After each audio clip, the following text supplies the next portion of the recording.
నమస్తే మిత్రులారా, నేను జర్నలిస్ట్ మిస్టర్ మహేష్ కుమార్ గౌడ్ గారు వచ్చిన రాజకీయాల్లో వేలు పెట్టుకుంటూ రాష్ట్ర రాజకీయాల కాలయాపనకు దారి తీస్తున్నాడు తప్ప రాష్ట్ర ప్రజల ప్రయోజనాల గురించి మాట్లాడడం లేదు. ఆయన టీపీసీసీ అధ్యక్షుడు అయినప్పటికీ కాంగ్రెస్ పార్టీ గత 2.5 సంవత్సరాల నుంచి అట్లీస్ట్ ప్రజల కోసం ఏమైనా గడ్డి పీకి తీసుకొచ్చిందా అనేది చూపెట్టమంటే ఇప్పటివరకు స్టిల్ దాని మీద మాట్లాడలేదు ఏ కాంగ్రెస్ పార్టీ నాయకులు కూడా. అయితే నిన్న ఓ వ్యవహారంలో కొందరు మాజీ ఎమ్మెల్యేలు, టీడీపీ ఎంపీలు, తర్వాత తెలంగాణ రాష్ట్రంలో కాంగ్రెస్ నాయకులు కొందరు సీక్రెట్గా గంజాయి సేవిస్తూ అడ్డంగా దొరికిపోయారు. వారిని పట్టుకోవడానికి వచ్చిన పోలీసుల మీద లైసెన్స్డ్ గన్తోటి గాల్లో కాల్పులు జరపడం కూడా జరిగింది. ఇప్పుడు ఇదే విషయాన్ని తీసుకెళ్లి కేటీఆర్ మీద అంటగట్టే కార్యక్రమాలు చేస్తూ ఉన్నారు. గతంలోనే కేటీఆర్ గారు చెప్పారు, నేను ఒకవేళ డ్రగ్స్ తీసుకొని ఉండుంటే లైట్ డిటెక్టివ్ టెస్ట్ కోసం నేను సిద్ధం అని పలుమార్లు చెప్పడం కూడా జరిగింది. మరి నన్ను టెస్ట్ చేయడానికి మీకు దమ్ముందా, మీకంత సత్తా ఉందా అనుకుంటూ కేటీఆర్ గారు పలుమార్లు చెప్పడం కూడా జరిగింది. అయినా కూడా కాంగ్రెస్ పార్టీ నోరు మెదపలే. ఇప్పుడు అసెంబ్లీ సెషన్ బడ్జెట్ సమావేశాలు జరుగుతూ ఉన్నాయి.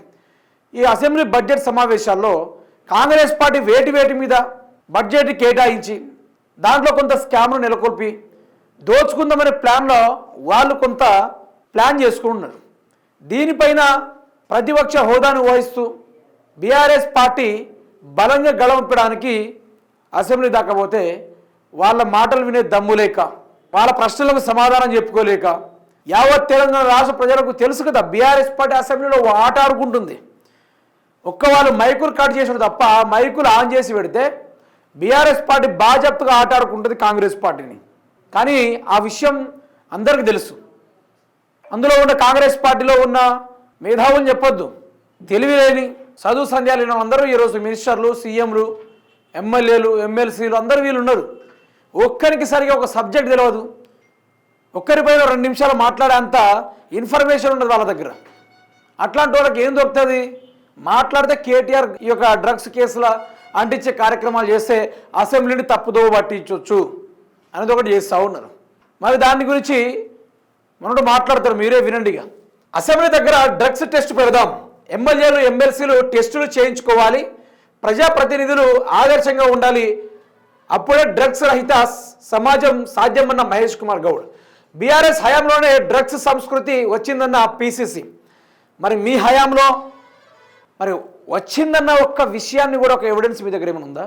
ఉండదు. వీళ్ళ దగ్గర అట్లీస్ట్ వైట్ పేపర్ చూపెట్టి ఇదిగో ఈ బీఆర్ఎస్ ప్రభుత్వంలో ఉన్నప్పుడు 10 ఏళ్లలో డ్రగ్స్ వ్యవహారం బాగా నడిచింది, తెలంగాణ యువత మొత్తం సేవించి ఆగమయ్యారని చూపెట్టుకోవడానికి ఏదైనా ఉందా?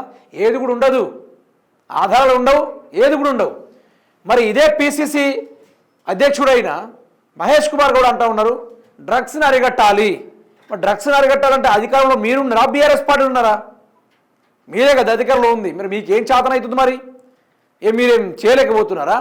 అధికారంలో ఉండి కూడా కేటీఆర్ తలపిస్తున్నారంటే మీ చేతగానితనం ఈరోజు తెలంగాణ రాష్ట్ర ప్రజలకు అర్థమవుతుంది. ఈరోజు రైతు బంధు మీద మాట్లాడే దమ్ములేదీనకి, రాష్ట్ర ప్రజల మీద సమస్య మీద మాట్లాడే దమ్ములేదీనకి. 4.5 కోట్ల ప్రజలు ఈరోజు కాంగ్రెస్ పార్టీతోటి అసంతృప్తిగా ఉన్నారు. నీళ్ళద్దలు లేదని ఒకవైపు, నోటికాటికి వచ్చిన పువ్వు కింద పడిపోయిందని మరోవైపు, ఎన్ని రకాలుగా జరుగుతూ ఉన్నా దాని గురించి ఏమన్నా మాట్లాడినావా? అది మాట్లాడడం మాత్రం రాదు. కేటీఆర్ గారి పైన లటక్కున ఏదైనా అంటించడానికి సిద్ధంగా ఉంటాడనే. అయితే అరికట్టాలి అంటా ఉంటే మీరందరూ కలిసి గడ్డి వీక్తున్నారా? మీరు కదా అరికట్టాల్సింది, మీ హయాంలోనే కదా. మహారాష్ట్ర నుంచి ఈగల్ టీం వచ్చి హైదరాబాద్లో డ్రగ్ మొత్తం పూర్తిసారి తయారు చేస్తూ ఉంటే అప్పుడు మీ శాఖ ఏం చేస్తుంది? మరి మీ పోలీస్ శాఖ ఎడ నిద్రపోయింది? మీ హోంశాఖ ఏ తొర్రల వరకు ఉంది పోయి? ఆనడ పట్టుకోలేదు పోయి. ఈరోజు యువకులు ఎక్కడ చూస్తే ఎక్కడ బీభత్సంగా ఈ యొక్క గంజాయి సేవిస్తూ ఉన్నారు. మరి దాన్ని అరికడతలేరు. బీఆర్ఎస్ పార్టీ అధికారంలో ఉందా? ఈరోజు మీరే ప్రతిపక్షంలో ఉన్నారా? ఇవన్నీ ఉద్దర రాజకీయాల్లో వేలుపెట్టే వ్యవహారం తప్ప మహేష్ కుమార్ గౌడ్ది పెద్దగా ఏమి ఉండదు, అంతా ద్వంద్వ వైఖరి. అయితే దీనిపైన దాసోజు శ్రావణ్ గారు ఏం మాట్లాడంటే, మాజీ ఎమ్మెల్యే ఫామ్ హౌస్లో పార్టీకి కేటీఆర్కు ఏం సంబంధం? కాంగ్రెస్ నాయకులు చీకటి బాగోతాలు మేము చెప్పలేమా? వారు ఏ క్లబ్లో తిరిగేది, ఏ పబ్బుల్లో ఉండేది మాకు తెలియదా? రాజకీయాలను అంతా దిగజారడం మాకు ఇష్టం లేదు. కేటీఆర్ ఆదరణ చూసి ఓర్వలేకనే డ్రగ్స్ ఆరోపణలు. దమ్ముంటే అసెంబ్లీలో డ్రగ్స్ టెస్ట్ కౌంటర్ పెట్టాలి. ముందు Revanth Reddy PCC chief test చేయించుకోవాలి. మహేష్ గౌడ్ వ్యాఖ్యలపై ఎమ్మెల్సీ దాసోజు శ్రావణ్ ధ్వజం. ఇది కూడా బాధ్యత బ్రహ్మాండంగా చెప్పిండు ఆయన.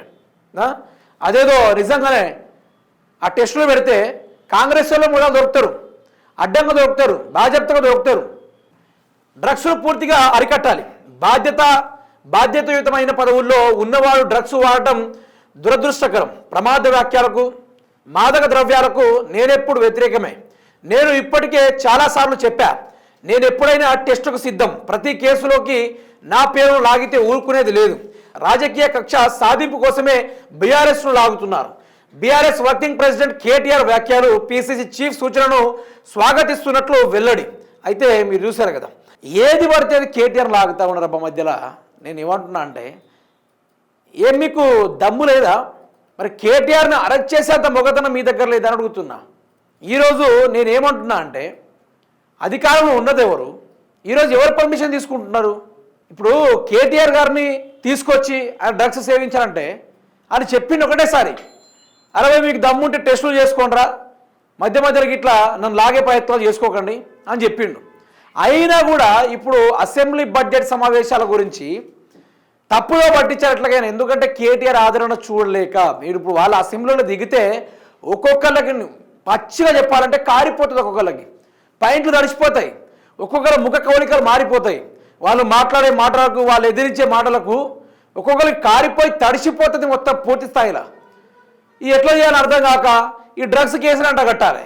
ఈరోజు మొదటి సమావేశాల్లోనే వీళ్ళు డ్రగ్స్లో దొరికిరా అధ్యక్ష అని చెప్పుకుంటూ గా మాటలు ఉంటాయి తప్ప, వీళ్ళు బడ్జెట్ సమావేశాలను పిలిచి దేనికోసం మాట్లాడుతున్నారు మీరు చూడండి. ఇప్పుడు అసెంబ్లీ సమావేశాలు స్టార్ట్ అయినాయి కదా, ఈ అసెంబ్లీ సమావేశాలు బడ్జెట్ మీద తప్ప అన్నిటి మీద మాట్లాడతారు వీళ్ళు. అన్నిటి మీద దేని గురించి కూడా పట్టింపు కార్యక్రమాలు ఉండదు. అంతా ఇప్పుడు దొరకని వాళ్ళని దొరికినట్టుగా, దొరికిన వాళ్ళని దొరకనట్టుగా చేస్తూ ఉన్నారు. దొరికిన వాళ్ళని వదిలేసిర్రు. మీరే చూడండి, ఎవరు దొరికిండు?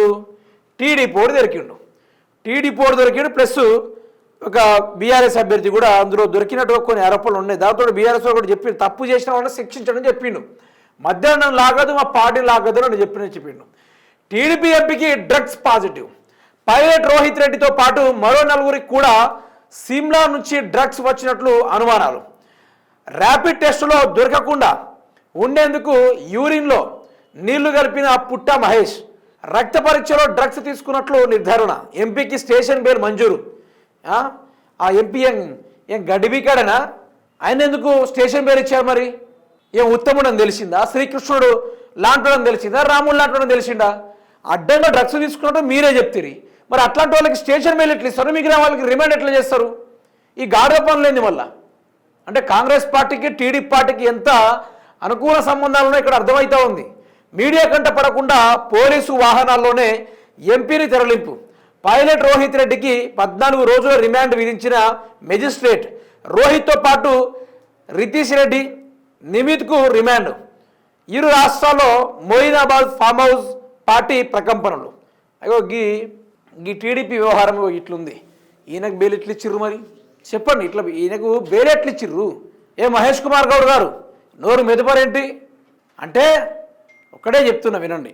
రాష్ట్రంలో గంజాయిని సప్లై అయ్యేటట్టుగా చేస్తుంది కాంగ్రెస్ పార్టీ. నేనేదో దీన్ని రాజకీయంగా వేరే తిరిగా లాగుతలేను. ఈరోజు గాంజాని అరకట్టాల్సింది వారు ఒక్కటి చెప్పండి. కేటీఆర్ అరకట్టాలనా? బీఆర్ఎస్ పార్టీ అధినేత అయిన కేసీఆర్ అరకట్టాలనా? ఈరోజు అధికారం ఎవరిది ఉన్నది? అధికారంలో ఎవరు కొనసాగుతూ ఉన్నారు? ఎవరు ఏ వ్యవహారంలో ముందుకు నడుస్తూ ఉన్నారు? మరి అలాంటి వాళ్ళని తీసుకెళ్ళి అరెస్ట్ చేయాల్సింది పోయి మొదలు హోంశాఖను వ్యవహరిస్తున్న అతను తీసుకెళ్ళి బొక్కలో వేయాలి మొదలు. ఇట్లాంటి అన్ని శాఖలు ఆయన కిందనే పెట్టుకొని ఈరోజు రాష్ట్రాన్ని యాగం చేస్తూ ఉంటే మధ్యలో కేటీఆర్ని ఎందుకు లాగుతారు? ఈరోజు ప్రభుత్వం ఎవరిది? పనికిమాలిన పనులు చేసేది ఎవరిది? ఆదరణ తీసుకొని బొక్కలు నూకాల్సింది పోయి ఆ టీడీపీ ఎంపీని ఎందుకు వదిలేసిండు? దేనికోసం వదిలేసిండు? మీరే చెప్పండి. అట్లా తీసుకెళ్ళి కదా బొక్కలు వేయాల్సింది. మరి వాడిని వదిలేసి మిగతా వాళ్ళని పట్టుకుపోయి వాళ్ళని రిమాండ్ 14 రోజులు రిమాండ్ చేసి రైట్ టు ఈక్వల్ అనేది ఒకటి ఉంటుంది కదా. మరి అట్లాంటి విషయంలో అతన్ని కూడా లోపల వేయాలి కదా. మరి ఇప్పుడు మహేష్ కుమార్ కళ్ళలో ఇది అవపడదలే, ముర్రంగడికి ఇట్లా వేసుకున్నావా? చెవుల్లో ఏమైనా సీసా పోసుకున్నావా ఏంది? మరి ఆయన గురించి కూడా నువ్వు మాట్లాడాలి కదా, టీడీపీ గురించి నువ్వు మాట్లాడాలి కదా. సిగ్గుశరం లేకుండా నీ పార్టీ వైఫల్యాల గురించి నువ్వు చెప్పుకోకుండా పక్క పార్టీ మీద పడి ఏడుస్తే నువ్వు ఏదో అనుకుంటున్నావు. కానీ KTR in case BRS party by మిస్టేక్లో అధికారంలోకి వస్తే మాత్రం మీకు తాటలు మోగిపోతాయి మీకు పటాపంచులే ఉంటాయి. మామూలుగా ఉండే వ్యవహారం ఇది, ఏదో అనుకుంటారు. కానీ మిమ్మల్ని ప్రజలు దీవించి ప్రజల్ని పరిపాలించుకోవాలని చూస్తే ఎప్పుడు చూసినా బీఆర్ఎస్ పార్టీ వాళ్ళని కాబట్టి